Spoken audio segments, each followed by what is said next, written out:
வாங்க மக்களே, இப்போ நம்ம எங்கே வந்திருக்கோம் அப்படின்னு சொல்லி பார்த்தீங்கன்னா, கலைஞர் நூற்றாண்டு பூங்காக்கு தான். இது எங்கே இருக்குது அப்படின்னு பார்த்தீங்கன்னா, நம்ம சென்னையில் மெயின் ஏரியாலேயே இருக்குங்க. செம்மொழி பூங்காக்கு ஆப்போசிட்டில் இருக்குது. ஸோ இது நம்ம என்ட்ரியில் வந்தோம்னா இப்படி தான் இருக்கும். இந்த கலைஞரோட ஃபோட்டோஸ் கொடுத்து அதுக்கு கீழே கொடுத்துருப்பாங்க. அது நம்ம நின்று படிச்சுட்டு அப்படியே மூவ் ஆகி போகலாம். இதுக்கு என்ட்ரி டிக்கெட் அப்படின்னு நீங்கள் பார்த்தீங்கன்னா, எல்லாருமே நம்ம லோ கிளாஸ் மக்கள்லேருந்து ஹை கிளாஸ் ஃபேமிலி வரைக்கும் அக்சஸ் பண்ணுற மாதிரி பட்ஜெட் ஃப்ரெண்ட்லியான என்ட்ரி டிக்கெட் தான். அவங்க ரூ. 100 தாங்க. சில்ட்ரன்ஸ்க்கு கம்மி தான். நம்ம அப்படியே கூப்பிட்டு போய்க்கலாம். இதில் இந்த ரூ. 100 கொடுத்து பார்க்குறதுக்கு இது ஒர்த்தா அப்படிங்கிறத இந்த ஃபுல் வீடியோவை நீங்கள் பாருங்கள், உங்களுக்கே தெரியும். நான் என் குழந்தைய கூட்டிகிட்டு சண்டே போனேங்க. இது வந்து உங்களுக்கு 10 AM - 6 PM வரைக்கும் தான் அவைலபிளாக இருக்கும். ஸோ இதில் நீங்கள் பார்த்தீங்கன்னா, இது சென்னையில் இருக்கா, ஊட்டியில் இருக்கா, கொடைக்கானலில் இருக்கானே தெரியாதுங்க. அந்த அளவுக்கு நீங்களே பாருங்களேன், எவ்வளோ ஒரு பசுமையாக சிட்டிக்கு நடுவில் இவ்வளோ ஒரு மரங்கள் அப்படின்னு சொல்லிட்டு நாங்கள் அப்படியே என்ஜாய் பண்ணிக்கிட்டே பார்த்த இடம் தாங்க இது. வந்தோடனே ரொம்ப ஒரு நீட்டாக அவ்வளோ ஒரு மெயின்டெனன்ஸ் கொடுத்து வச்சுருந்தாங்க. இது கண்ணாடி மாளிகை. அதுக்குள்ளே பார்த்திங்கன்னா நிறையா பூச்செடி இதெல்லாம் இருக்கும். உங்களுக்கு நான் இன்னும் நல்லா கவர் பண்ணி காட்டியிருக்கேன். அப்படியே பொறுமையாக பார்த்துட்டே வாங்க, ஸ்கிப் பண்ணாதீங்க. ஸ்கிப் பண்ணால் நீங்கள் தான் மிஸ் பண்ணுவீங்க இதில் இருக்கிற அழகான விஷயங்களெல்லாம். ஸோ நீங்கள் அப்படியே பார்த்துட்டே வாங்க. ரொம்ப க்ரீனரிஸான ஏரியா. நீங்கள் ஃபோட்டோ ஷூட்லாம் எடுக்கணுன்னா கூட கண்டிப்பாக வரலாம். இப்போ இந்த பார்த்திங்களா, இதான் இந்த கண்ணாடி மாளிகை. இதுக்குள்ளே நம்ம போகணுன்னா, நான் சண்டே வந்தேன். ஸோ கூட்டம் அதிகமாகவே இருந்தது. ஸோ உள்ளே வந்து பூச்செடியெலாம் வச்சுருப்பாங்க. ஸோ இதுக்கு வந்து என்ட்ரி டிக்கெட் வந்து தனியாக இருக்கும். ஸோ நம்ம என்ட்ரி டிக்கெட்டுக்கு வந்து தனியாக காசு கொடுத்து போகிற மாதிரி தான் இருக்கும். முக்கியமான ஒன்று, நம்ம ஜிபேயில் பணத்தை வச்சுக்கோங்க. நிறையா இடத்துல கேஷ் இதுனா நமக்கு கொஞ்சம் லேட் ஆகும். ஜிபேனா ஈஸியாக அக்சஸ் பண்ணி நம்ம போகலாம். இந்த உள்ளெல்லாம் பார்த்திங்கன்னா இந்த மாதிரி செடி தான் வச்சுருக்காங்க. ஸோ நீங்கள் வெளியில் என்ட்ரி டிக்கெட் எடுக்கிறப்பவே ஃபுல்லாக ஜிபேலேருந்து தான் அக்சஸ் பண்ணுற மாதிரி இருக்கும். பக்கத்தில் இது பார்த்திங்கன்னா இந்த தோட்டம் மாதிரி வச்சுருக்காங்கங்க. இதுக்கெல்லாம் காசு கிடையாது. அதுக்கு தான் நம்ம என்ட்ரி ஃபீஸ் கொடுத்துட்டோம்ல. ஸோ அதுக்கு ஒர்த்தாக பார்க்கணும்ல. அப்படி பார்க்குறப்போ இந்த இது ஃப்ளவர் கார்டன் மாதிரி நம்ம ஊட்டியில் கொடைக்கானலில் இருக்கிற மாதிரி அழகாக இருந்ததுங்க. பட் அந்த அளவுக்கு நான் எதிர்பார்த்த அளவுக்கு ஃப்ளவர்ஸ் இல்லை. எல்லாம் ஒரே ரகமான ஃப்ளவர்ஸ் தான் அப்படி சொல்லி வச்சுருந்தாங்க. இன்னும் கொஞ்சம் டிஃப்ரெண்ட்டான ஃப்ளவர்ஸ் வச்சுருந்தா இன்னும் கொஞ்சம் பார்க்க நல்லாவே இருக்கும். நானும் முகேஷும் அப்படியே பார்த்துக்கிட்டே போனோம். சரி, அவன்கிட்ட போய் ஃப்ளவர் விடா பாடா அப்படின்னு சொன்னால் அவன் அப்படியே கண்ணாடியை மாட்டிட்டு தான் நான் பார்ப்பேன், கண்ணாடியெல்லாம் கழட்ட மாட்டேன் அப்படின்னு சொல்லிட்டான். சரிப்பா, நீ எப்படி வேணாலும் பாரு அப்படின்னு சொல்லிட்டு நாங்கள் அப்படியே சுற்றி பார்த்துட்டே வந்தோங்க. நீங்களும் கூட சேர்ந்து பாருங்கள். இந்த ஃப்ளவர்ஸ் எல்லாமே நான் முதலே சொன்ன மாதிரி நல்லா சேம் டைப் ஃப்ளவர்ஸ் தான். ஸோ இதில் நாங்கள் கொஞ்சம் ஃபோட்டோ எடுத்துக்கலாம். நீங்கள் சிட்டிக்கு சென்டரில் இப்படி ஒரு கம்மியான பட்ஜெட்டில் உங்கள் குழந்தைங்களோட போகணுன்னு நினச்சிங்கன்னா கண்டிப்பாக குழந்தைங்களோட வாங்குங்க. சீரியஸாக சொல்கிறேன். நமக்கு வந்து அந்த ரூ. 100 கொடுத்து போகிறது ரொம்பவே என்னை பொறுத்த வரைக்கும் ஒர்த்து தான். ஒரு மனசு கொஞ்சம் பீஸ்ஃபுல்லாக இருந்துச்சு. நம்ம வெளியில் யாராச்சும் பார்த்தா நம்பவே மாட்டாங்க இது சென்னைன்னு சொன்னால். பாருங்கள், இதெல்லாம் ஃபோட்டோ ஷூட்டுக்கு ரொம்ப அருமையான இடங்க இது. இந்த சைடு இதெல்லாம் தனியாக தண்ணி ஊற்றி நிறையா பேர் வந்து நிறையா வாட்ச் பண்ணிவிட்டு நிறையா க்ளீன் பண்ணிவிட்டு அப்படின்னு நிறையா பேர் க்ளீனிங்க்கெலாம் நிறையா இருந்துகிட்டே இருக்காங்க. நம்ம செடி எதுவும் பிக்காத மாதிரி பார்த்துட்ருக்காங்க. ஸோ நீங்கள் பாருங்கள் எவ்வளோ க்ரீனரிஸாக இருக்குது, எத்தனை வகையான செடிகள் இருக்குது அப்படின்னு சொல்லிட்டு ஒவ்வொன்றிலையும் போர்ட் போட்டிருப்பாங்க. ஸோ நம்ம ஒவ்வொருத்தரும் வந்துட்டு நான் சண்டே வந்தாலும் ரஷ்ஷாக இருந்தாலும் நம்ம தனியாக பீஸ்ஃபுல்லாக உட்கார்றதுக்குன்னு நிறைய இடங்கள் வந்து இருக்குங்க. நம்ம பீஸ்ஃபுல்லாக தனியாக உட்காரலாம். நீங்கள் ரீல்ஸ் பண்ணுறது இல்லை ஃபோட்டோ ஷூட் எடுக்கணும் அப்படின்னா கண்டிப்பாக இந்த பிளேஸ்க்கு வந்துடுங்க, மிஸ் பண்ணிடாதீங்க. இது யாரும் சென்னைன்னே சொல்ல மாட்டாங்கங்க. ஸோ இந்த மாதிரி அந்த இவ்வளோ ஒரு இதில் வந்துட்டு இவ்வளோ ஒரு க்ரீனரிஸா அப்படின்னு ரொம்ப ஆச்சரியமாக இருந்துச்சு. இந்த ட்ரைவ்லாம் போயிட்டுருக்காங்க பார்த்திங்களா, இதை தான் நான் முகேஷ்க்கு காமிச்சிட்ருக்கேன். அங்கே பாட்டா போ போ போ அப்படின்னு சொல்லிட்டு. ஸோ அவனும் பார்த்துட்டு இருந்தாங்க, என்னடா மேலே எல்லோரும் பறக்கிறாங்க அப்படிங்கிற மாதிரி.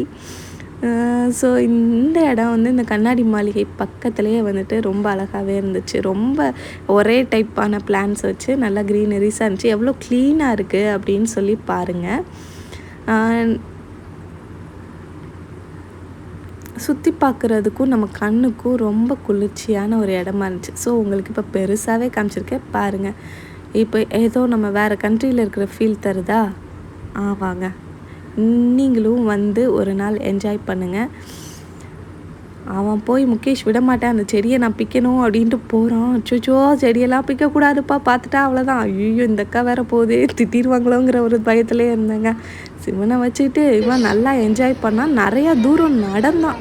இந்த இடத்துல நம்மளுக்கு வாக் பண்ணுறதுக்கு நல்ல ஒரு ஸ்பேஸு, நல்லா நடக்கலாம். நம்ம தனியாக வாக்கிங்கே போக தேவையில்லைங்க அந்த அளவுக்குங்க. ஜஸ்ட் அவன் புல்லில் நடந்துட்டு ஃபோட்டோ எடுத்துகிட்டு எனக்கு ஒரு பக்கம் பயம், ஐயோ வர்றவங்க ஏதாவது சொல்லிடுவாங்களோ பாப்பாவை தூக்குங்க அப்படி அப்படின்ட்டு. சரி ஃபன் பண்ணுறதுக்கு குழந்தைங்களுக்கு அப்படின்னு பார்த்தா தனியாக ஒரு ஏரியா வச்சுருக்காங்க. ஸோ இங்கே நீங்கள் சர்க்கஸ் அது இதுன்னு நிறையா விளையாடுற இடம் இருக்கும். சார் வந்துட்டு கண்ணாடியை தூக்கி போட்டு சர்க்கஸில் சருகுனார். இப்போ பாருங்கள் எப்படி சருகிறாருன்னு. நான் தலைகீழாகத்தான் குதிப்பேன் அப்படிங்கிற மாதிரி இந்த வாழை வச்சுட்டு என்னால் ஒன்றும் பண்ண முடியலங்க. ஏதோ சருகி விளாண்டுட்டு இருந்துச்சு. அவன் வீட்டில் இங்கே கொஞ்சம் தனியாக இருக்கிறதுக்கு இந்த வெளியில் வர்றப்போ வந்து அவன் வந்து அந்த மற்ற ஜனங்களை பார்த்து கொஞ்சம் அப்படியே பழகுறான், கொஞ்சம் என்ஜாய் பண்ணுறான். அதுவே எனக்கு ரொம்ப சந்தோஷமாக இருந்தது. ஆனால் பயங்கர வாளுங்க, நீங்கள் தெரிஞ்சிருப்பீங்க. ஏன்னா தலைகீழாக தான் நான் குதிப்பேங்கிற மாதிரி வந்து பண்ணுச்சுங்க.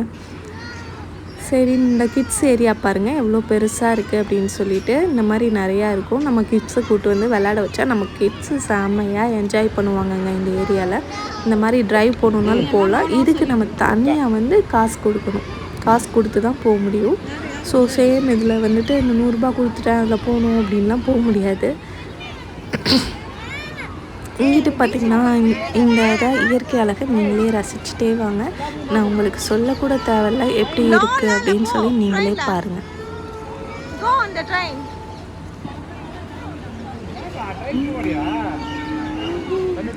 கிட்ஸ்க்கு ட்ரெயின் வச்சுருக்காங்க. ஸோ இந்த ட்ரெயின்லேயும் நம்ம கிட்ஸுக்கு வந்து ஏறி போக சொல்லலாம். நெக்ஸ்ட்டு இங்கே பார்த்திங்கன்னா இந்த மரங்கள்ங்க, இது எனக்கு டவுட்டாகவே இருக்குங்க. தென்னை மரம் இதெல்லாம் வச்சு எவ்வளோ மரம் ரொம்ப பச்சை பசேன்னு இருக்குது. இது எப்படி சிட்டிக்கு நடுவில் இந்த இடத்த வச்சாங்க, எப்படி கொண்டு வந்தாங்க?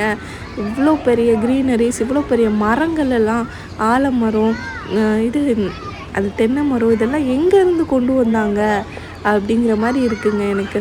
ஸோ இது ஒரு கிட்ஸ் ப்ளே ஏரியா. இதுக்கு வந்து நம்ம மணி கொடுத்து போகிற மாதிரி இருக்கும். ஒவ்வொன்றுக்கும் ஒரு 50, 60 அந்த மாதிரி தான் சார்ஜ் பண்ணுவாங்க. ஸோ இதில் நம்ம குழந்தைங்கள கூப்பிட்டு போய் விளாட்ணுன்னா தனியாக அதுக்கு நம்ம மணி பே பண்ணணும்.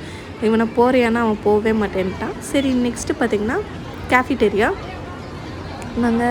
கேஃபிடேரியா நீங்களே பாருங்கள் எவ்வளோ ரஷ்ஷாக கூட்டமாக இருக்குதுன்னு சொல்லிட்டு.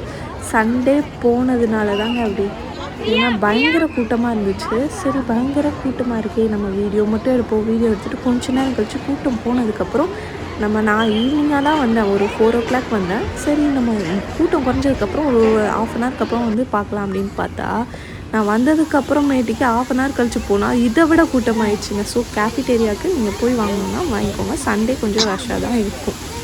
இந்த பாருங்கள் வாட்டர் ஃபவுண்டைன், இதெல்லாம் ரொம்ப அழகாக இருந்துச்சு, சூப்பராக இருந்துச்சு. இங்கே இருந்தெல்லாம் ஃபோட்டோ எடுக்கிறதுக்கு செமையாக இருக்கும். இங்கே கீழே உட்காந்து ஃபோட்டோ எடுக்கிறதுக்கு தனியாக ஒரு சேர் கொடுத்துருப்பாங்க, நம்ம அங்கே உட்காந்து ஃபோட்டோ எடுக்கலாம்.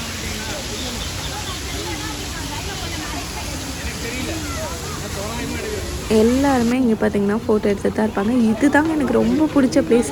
அப்படியே அந்த வாட்டர் வந்து ஸ்ப்ரே பண்ணுற மாதிரி இருந்துச்சு, ரொம்ப சூப்பராக இருந்துச்சு. சரி வா முகேஷ் நம்ம போகலாம் அப்படின்னு சொல்லிட்டு ஸ்டார்ட் பண்ணோடனே குடுகுடுன்னு ஓடிட்டாங்க. அப்படியே அழகாக இருந்துச்சு. எனக்கு இந்த ப்ளேஸ் ரொம்ப பிடிச்சிருந்துச்சு. போனோடனே ரொம்ப சூப்பராக ஜில்லுன்னு இருந்துச்சு இந்த அடிக்கிற வெயிலுக்கு.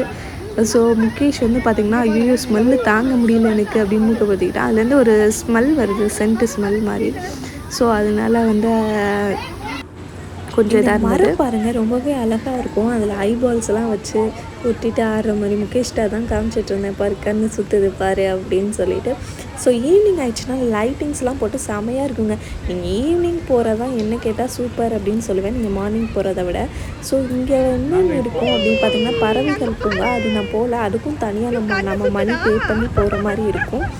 ஸோ நான் அது வந்து போகலாம். அது இன்னும் அழகாக இருக்குங்க. நீங்கள் உங்களுக்கு அது பறவைகள்லாம் பிடிக்கும்னா நீங்கள் டேரெக்டாக போய் பார்க்கலாம்.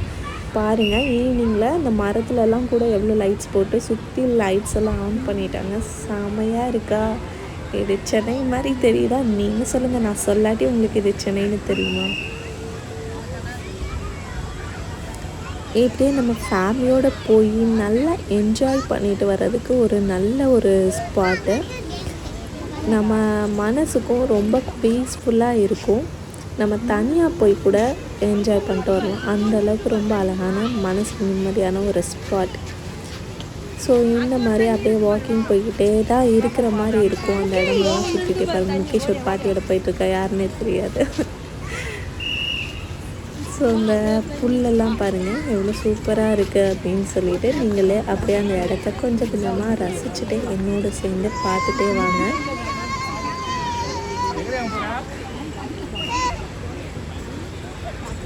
இல்லை வாட்டர் ஃபவுண்டைன் இதுக்கு தனியாக மணி கொடுத்து தான் போகணும். செம்மையாக இருக்கும்.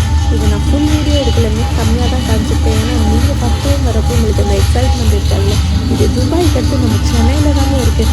இது எப்படிங்க நீங்கள் மிஸ் பண்ணுறது? வந்தீங்கன்னா கண்டிப்பாக வாட்டர் ஃபவுண்டைன் மிஸ் பண்ணாதீங்க. அது ஈவினிங் மட்டும்தான் இருக்கும். ஸோ நீங்கள் பார்த்து என்ஜாய் பண்ணிவிட்டு இந்த நாட அழகெல்லாம் பார்த்து ரசிச்சுட்டு போங்க. அவ்வளோதாங்க. இதோட இந்த வீடியோ முடியும் போது இந்த வீடியோ உங்களுக்கு பிடிச்சிருந்துச்சுன்னா மறக்காமல் ஒரு லைக் பண்ணி சப்ஸ்கிரைப் பண்ணிக்கோங்க. அப்போ தான் புது புது வீடியோஸ்லாம் உங்களுக்கு வரும். இது நல்ல ஒரு ஃபோட்டோ ஷூட்டான ப்ளேஸ். நான் நிறையா ஒரு ஃபோட்டோ எடுத்தேன். தேங்க்ஸ் ஃபார் வாட்சிங். கண்டிப்பாக உங்களுக்கு பிடிச்சா சப்ஸ்கிரைப் பண்ணிவிட்டு பக்கத்தில் பெல் ஐக்கான் இருக்கும், அதை கிளிக் பண்ணிங்கன்னா ரெகுலராக நான் போடுற வீடியோ எல்லாம் நோட்டிஃபிகேஷன் வரும். தேங்க்ஸ் ஃபார் வாட்சிங். It's bye from Gayathri. Tata.